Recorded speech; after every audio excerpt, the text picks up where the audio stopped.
नमस्कार, खबरें अब तक में आपका स्वागत है। मैं हूं आपके साथ पवन शर्मा। खबरें अब तक में आज बात होगी लोकसभा में पास हुए one nation one election bill की, राहुल अखिलेश के रिश्ते में आई दरार की और संभल में मिले एक और पुराने मंदिर की। इन सभी मुद्दों पर बात करेंगे विस्तार से, लेकिन इससे पहले आइए नजर डाल लेते हैं इस वक्त की हेडलाइंस पर। संभल के सपा सांसद वर्ग के घर पर लगा बिजली मीटर, पुलिस फोर्स के साथ पहुंचे एएसपी। लोकसभा में स्वीकार हुआ एक देश एक चुनाव बिल, जेपीसी में भेजने की तैयारी। बिहार पहुंचे श्रीलंका के राष्ट्रपति अनुराग कुमार दिसानायके के महाबोधि मंदिर में की पूजा अर्चना। उत्तर प्रदेश विधानसभा में 17,000 करोड़ का अनुपूरक बजट पेश, योगी सरकार ने खोला खजाना। अखिल भारतीय विद्यार्थी परिषद के कार्यकर्ताओं और छात्रों ने जम्मू में किया विरोध प्रदर्शन। पूर्व सांसद मोनाजिर हसन ने प्रशांत किशोर की जनसुराज पार्टी की कोर कमेटी से दिया इस्तीफा।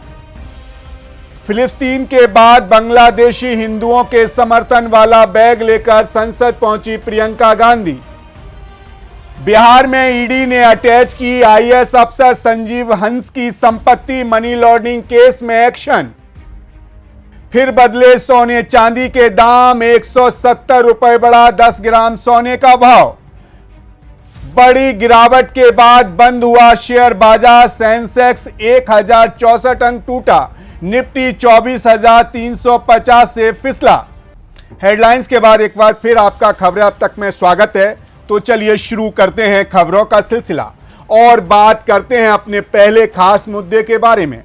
काफी दिनों से देश में चर्चा का विषय बने वन नेशन वन इलेक्शन विधेयक आखिरकार आज लोकसभा में स्वीकार कर लिया गया। बिल के समर्थन में 269 वोट डाले गए, वहीं उसके विरोध में 158 वोट पड़े। अब इस बिल को जेपीसी यानी कि संयुक्त संसदीय समिति में भेजा जाएगा। मंगलवार को ही कानून मंत्री अर्जुन राम मेघवाल ने सदन में बिल को पेश किया था। खास बात यह है कि संसद में पहली बार इलेक्ट्रॉनिक्स वोटिंग के जरिए डिवीजन हुआ। आपको बता दें, मोदी सरकार जिस एक देश एक चुनाव की बात सालों से करती आ रही थी, उसे अमली जामा पहनाना किसी टेढ़ी खीर से कम नहीं था। हालांकि आज सरकार ने एक देश एक चुनाव वाला बिल लोकसभा में पेश किया और विरोध और समर्थन के बीच बिल सदन में स्वीकार कर लिया गया। कुछ दिन पहले ही मोदी कैबिनेट ने इस बिल को मंजूरी दी थी। अब इस बिल को सरकार संसद की संयुक्त समिति यानी कि जेपीसी के पास भेजेगी। आपको बता दें, एक देश एक चुनाव के लिए सरकार 2 बिल लेकर आई है।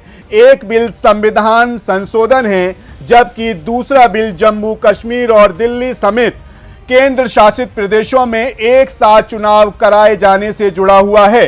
देश भर में एक साथ चुनाव कराए जाने को लेकर पिछले साल सितंबर में पूर्व राष्ट्रपति रामनाथ कोविंद की अध्यक्षता में एक कमेटी का गठन किया गया था। कमेटी ने मार्च में अपनी रिपोर्ट पेश की थी। इसी साल सितंबर में मोदी कैबिनेट ने इस रिपोर्ट को मंजूरी दे दी थी। इस रिपोर्ट में लोकसभा के साथ साथ विधानसभा और पंचायत चुनाव एक साथ कराए जाने को लेकर सुझाव दिए गए थे। देखा जाए तो मोदी सरकार ने भले ही एक देश एक चुनाव से जुड़े बिल को जेपीसी में भेजा हो, लेकिन वहीं उसका भी दबदबा रहेगा। जेपीसी में लोकसभा और राज्यसभा सांसदों को संख्या के आधार पर सदस्य शामिल किए जाते हैं। लोकसभा और राज्यसभा में दोनों ही जगह पर भारतीय जनता पार्टी सबसे ज्यादा सांसद वाली पार्टी है। ऐसे में जेपीसी में सबसे ज्यादा सदस्य भारतीय जनता पार्टी के होंगे। इस तरह से जेपीसी के द्वारा विचार विमर्श में भारतीय जनता पार्टी का ही दबदबा रहेगा और विपक्षी दलों के सदस्यों की संख्या कम होगी। इतना ही नहीं, वक्फ संबंधित जेपीसी की कमान भारतीय जनता पार्टी के सांसद जगदंबिका पाल के हाथों में है। इसी तरह से एक देश और एक चुनाव संबंधित विधेयक पर भी गठित की जाने वाली जेपीसी में भारतीय जनता पार्टी और उसके सहयोगी दलों का दबदबा होगा। केंद्र सरकार का दबदबा है कि वन नेशन वन इलेक्शन चुनाव सुधार की दिशा में एक बड़ा कदम साबित होगा। सरकार का मानना है कि इससे चुनाव खर्च कम होगा, विकास कार्यों में तेजी आएगी और सरकारी कर्मचारियों को बार बार चुनावी ड्यूटी से छुटकारा मिल पाएगा। वहीं विपक्षियों का कहना है इस विधेयक में कई खामियां हैं। उनका कहना है कि ये संविधान के संघीय ढांचे के खिलाफ है। यही कारण है कि मोदी सरकार एक मत बनाने के लिए इसे जेपीसी में भेजा है। खैर, रुख करते हैं अपनी अगली रिपोर्ट की ओर। दिल्ली विधानसभा चुनाव का ऐलान अभी नहीं हुआ है, लेकिन सियासी सरगर्मियां काफी तेज हो गई हैं। आम आदमी पार्टी दिल्ली की सभी 70 विधानसभा सीटों पर अपने उम्मीदवार उतारने के बाद अब अपने सियासी समीकरण को दुरुस्त करने की मुहिम में जुट गई है। वहीं आम आदमी पार्टी सरकार ने 2012 में हुए निर्भया गैंग रेप कांड की 12वीं बरसी पर सोमवार को महिला अदालत कार्यक्रम का आयोजन किया, जिसमें अरविंद केजरीवाल के साथ सपा प्रमुख अखिलेश यादव ने भी शिरकत की थी।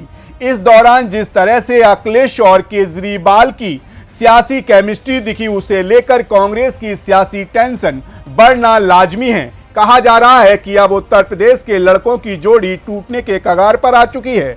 आपको बता दें, आम आदमी पार्टी पहले ही कांग्रेस के साथ दिल्ली विधानसभा चुनाव में गठबंधन करने से इनकार कर चुकी थी। अरविंद केजरीवाल साफ शब्दों में कह चुके थे कि कांग्रेस के साथ किसी तरह का कोई गठबंधन नहीं होगा, लेकिन वहीं केजरीवाल के साथ अखिलेश यादव के कदम ताल करने के बाद कांग्रेस पूरी तरह से दिल्ली के सियासी रण में अलग थलग पड़ गई है। इंडिया गठबंधन की प्रमुख सहयोगी सपा के कांग्रेस के बजाय आम आदमी पार्टी के साथ खड़े होने के सियासी माने साफ समझे जा सकते हैं। आपको बता दें, अखिलेश ने न सिर्फ अरविंद केजरीवाल का हौसला बढ़ाया, बल्कि आम आदमी पार्टी सरकार के हेल्थ मॉडल, एजुकेशन मॉडल की तारीफ करते नजर आए। इस तरह से अखिलेश ने एक तीर से कई निशाने साधे हैं। एक तरफ केजरीवाल के हाथ अपनी सियासी दोस्ती को मजबूत किया और यही भी संदेश दिया कि उनके पास कांग्रेस के विकल्प मौजूद हैं। देखा जाए तो केजरीवाल के समर्थन में अखिलेश यादव के उतरने से कांग्रेस के लिए दिल्ली चुनाव काफी मुश्किल भरा हो सकता है। कांग्रेस पहले से ही दिल्ली में पिछले 2 चुनाव से खाता नहीं खोल सकी है और अब 2025 की चुनावी राह में भी कांटे बिछ गए हैं। तो वहीं दूसरी तरफ राहुल गांधी की लीडरशिप को लेकर लालू यादव, ममता बनर्जी और अखिलेश खुले तौर पर ऐतराज जता चुके हैं। ऐसे में अगर केजरीवाल और अखिलेश यादव की नजदीकियां बढ़ी तो जाहिर तौर पर नए फार्मूले भी बन सकते हैं। अखिलेश की मदद से उत्तर प्रदेश में केजरीवाल को फायदा हो सकता है और केजरीवाल की मदद से अखिलेश यादव दिल्ली में साइकिल चलाने की कोशिश कर सकते हैं। इसी के साथ खबरें अब तक में रुक करेंगे अगली रिपोर्ट्स की ओर। उत्तर प्रदेश के संभल में पिछले दिनों से लगातार सनातनी सबूत मिल रहे हैं, जिन्हें सालों पहले ही दफन करने की साजिश रची गई थी। अब जब योगी का बुलडोजर चला तो एक एक कर सच्चाई सामने आने लगी। संभल के मुस्लिम मोहल्ले में कुएं से मूर्तियां मिल रही हैं। एक नहीं, 2 नहीं, बल्कि 3-3 कुएं मिल चुके हैं। बीते दिनों पुलिस प्रशासन के अवैध बिजली कनेक्शन के खिलाफ अभियान के दौरान इस मंदिर का पता चला था। मंदिर के अंदर हनुमान जी, शिवलिंग और नंदी जी की मूर्ति मिली। तो वहीं जारी खुदाई के बीच आज फिर संभल में 46 साल से बंद पड़े शिव मंदिर के बाद अब एक दूसरा मंदिर मिला है। संभल के सराय तरीन इलाके में अतिक्रमण हटाने के दौरान इस मंदिर का पता चला, जिसे प्रशासन की टीम ने उसे खुलवाया और साफ सफाई कराई। बताया जा रहा है कि मंदिर प्राचीन है और यहाँ का नक्शा भी बिल्कुल कार्तिक महादेव मंदिर जैसा ही है, जो संभल के खग्गू सराय इलाके में मिला था। आपको बता दें, एक तरफ जहां संभल में सनातन के सबूत पर सबूत मिल रहे हैं, तो वहीं विपक्ष इस पर सवाल खड़े कर रहा है। संभल की गूंज संभल से संसद तक पहुंच गई है। वहीं संभल के सराय तरीन इलाके में मिला ये मंदिर भगवान राधे कृष्ण का है। इस मंदिर के अंदर भगवान हनुमान जी की मूर्ति भी मौजूद है। लोगों का कहना है कि लोग यहाँ पर सिर्फ त्योहार ही मनाते थे। पहले ये मंदिर खुला रहता था, लेकिन जब से हिंदुओं का पलायन हुआ है, ये मंदिर बंद रहता है। इसके साथ साथ ये भी पता चला है कि मंदिर के आसपास मुस्लिम समाज के लोग बढ़ गए हैं, तब से लोग यहाँ से चले गए। आपको बता दें, संभल के खग्गू सराय की तरह ही सराय तरीन भी पूरी तरह से मुस्लिम बहुल इलाका है। आपको बता दें कि जब राम मंदिर का ताला तोड़ा गया तो अंदर राधे कृष्ण की खूबसूरत मूर्तियां मिली थी। प्रशासन ने मंदिर और मूर्तियों को साफ कराया। लोगों का कहना है ये मंदिर करीब 200 साल पुराना है। आपको बता दें, संभल में लगातार बिजली अभियान जारी है, जहां संभल के सांसद वर्क के घर पर बिजली के विभाग की टीम भारी पुलिस फोर्स के साथ पहुंची थी। दरअसल उनके घर पर बिजली का मीटर नहीं लगा था, जिसके बाद अब उनके घर पर बिजली का मीटर लगवाया गया है। इस दौरान भारी संख्या में पुलिस फोर्स भी तैनात किया गया है। खैर, जाते जाते आपको एक और मुद्दे से रूबरू करा देते हैं। भारत की राजनीति में महिलाएं राजनीतिक दलों के लिए एक सॉफ्ट टारगेट बनती जा रही हैं। देश के सभी राजनीतिक दलों को ये लगने लगा है कि महिला मतदाताओं को लुभा कर चुनाव की जीत हासिल की जा सकती है, या यूं कहें चुनाव में जीत हासिल की जा सकती है। यही कारण है कि एक के बाद एक कई राज्यों में राजनीतिक दलों ने, खासकर सत्तारूढ़ राजनीतिक दलों ने महिलाओं के खाते में सीधे कैश पहुंचाकर सत्ता में फिर से वापसी करने में कामयाबी हासिल कर ली है। महिलाओं को चंद पैसों का लालच देकर उनसे वोट लिए जा रहे हैं।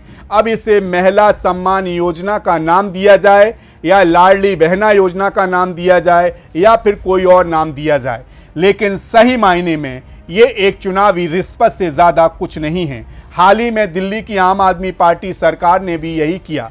विधानसभा चुनाव से ठीक पहले अरविंद केजरीवाल ने मुख्यमंत्री महिला सम्मान योजना के नाम पर महिला के खाते में 1000 रुपए भेजने की घोषणा की और कहा, चुनाव जितवा दो तो इसे बढ़ाकर 2100 रुपए कर दिया जाएगा। लेकिन हमारा सवाल यह है कि आखिर इस तरह की योजना चुनाव के पहले ही क्यों शुरू की जाती है। इससे भी बड़ा सवाल यह है कि क्या 1000, 1500, 2100 या 3000 रुपए की राशि से सभी समस्याओं का समाधान हो जाता है। ऐसे में अब वक्त आ गया है कि महिला मतदाताओं को ही आगे बढ़कर नेताओं से ये सवाल पूछना चाहिए कि सरकारी स्कूलों और कॉलेजों की हालत इतनी खराब क्यों है। प्राइवेट स्कूलों और कॉलेजों की फीस बेहताशा क्यों बढ़ाई जा रही है। जिस देश में बड़े पैमाने पर डॉक्टरों की कमी है, उस देश में MBBS की पढ़ाई का खर्च सालाना 1 करोड़ रुपए से भी ज्यादा कैसे हो गया है। सरकारी अस्पताल में समय पर उचित और फ्री इलाज क्यों नहीं मिल पा रहा है। नौकरी तक का फॉर्म भरने के लिए बेरोजगार बच्चों से सैकड़ों हजार रुपए क्यों लिए जा रहे हैं। क्योंकि अगर आप जोड़कर देखेंगे तो ये सभी खर्च मिलाकर आपको महिलाओं का सम्मान या लाडली बहना योजना के नाम पर मिलने वाली राशि से कई हजार गुना ज्यादा है। फिलहाल आपकी इस मुद्दे पर क्या राय है, हमें कमेंट करके जरूर बताइएगा। तब तक आप मुझे दीजिए इजाजत और आप बने रहिए सी न्यूज़ भारत के साथ। हर खबर आपके साथ, आपके हाथ।